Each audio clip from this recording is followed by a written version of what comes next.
Let me get your thoughts on the last 8 to 10 weeks. I know you're in Arizona. You've been locked down. What do you see? What's happened with the coronavirus, the lockdown, everything that you see coming? You famously had a bunch of tweets retweeted by the president a few weeks ago, who obviously was feeling the same way you were feeling. What's Charlie Kirk's read? I'm more supporter of a president today than I ever have been. I'm more supporter of the president today than I ever have been. Let me be more specific in my language. He's done a phenomenal job here. He's been in a very difficult position. With that being said, I've been very, very critical of these lockdowns. And I think it's important to realize the president was never advocating vocally for lockdowns. He put forth guidelines and he left it to the states. More broadly, though, I think the lockdowns are going to go down as one of the worst decisions in American history.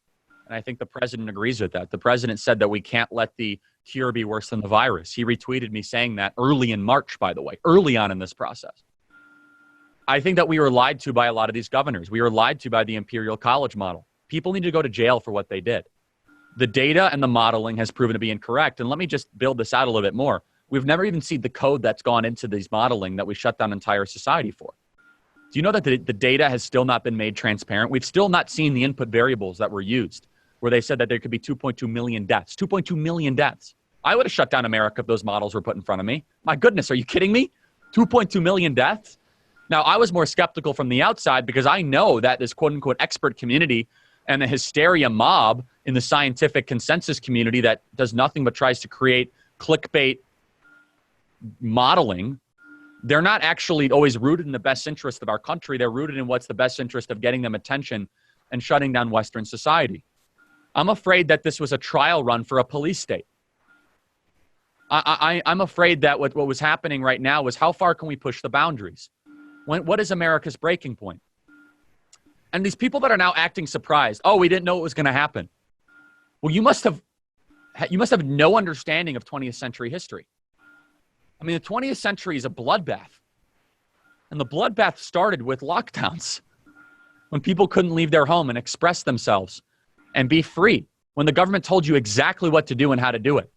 And that's why I was inherently skeptical from the very beginning. And from an epidemiological perspective, I thought the Grand Princess cruise ship was actually the most instructive piece of data. And I wasn't alone in that. And then I asked the question, well, why don't we just use that as a starting point and see if that's wrong?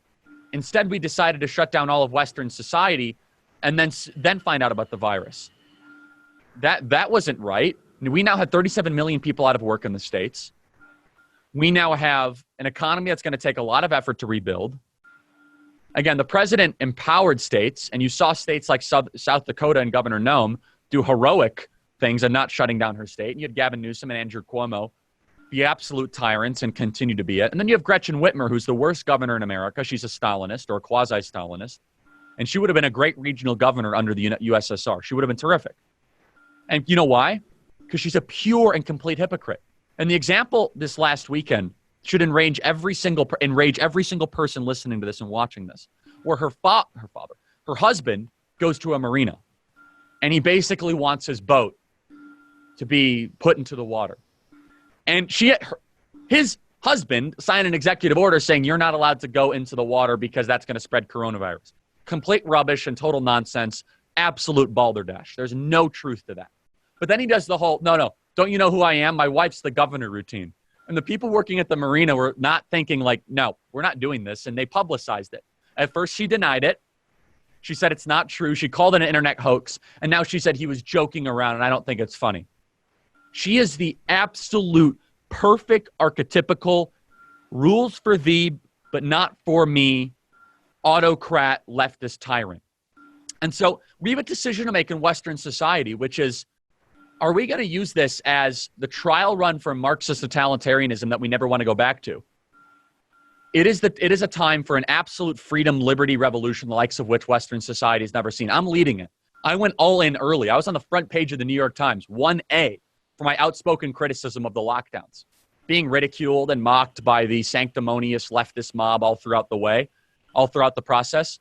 But we were right. And now these people that say, oh, what's done is done, we can't hold the people accountable. No. People need to go to jail for this.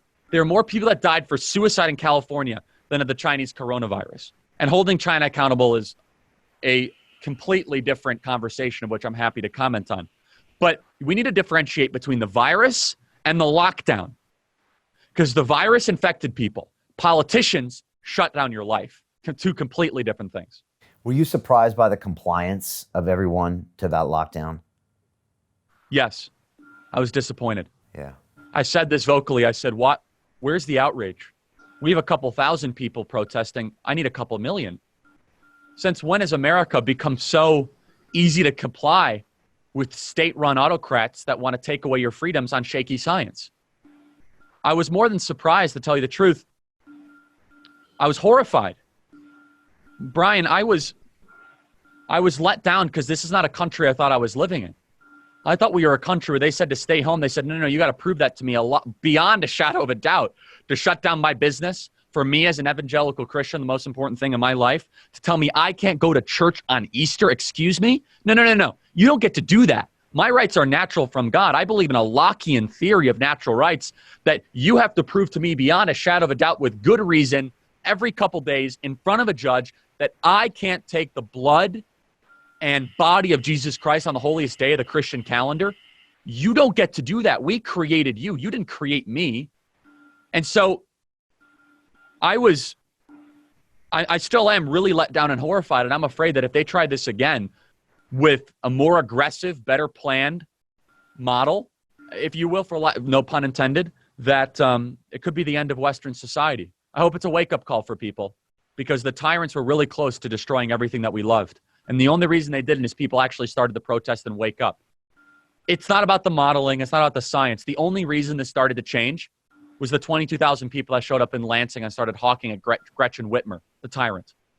And she tried calling them Nazis, which was one of the most ridiculous, unfounded accusations in modern political history. You know why? The people there were calling her a Nazi. Now, I wouldn't go that far. I think that you should really reserve that. I'm just going to be perfectly honest with you. But that's not what was happening. It's a lie. They were calling you that.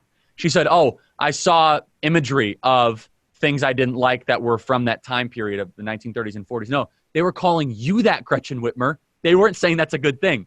They were saying they hate it so much and they hate you equivalent to that. Again, I'm not saying I completely agree with it.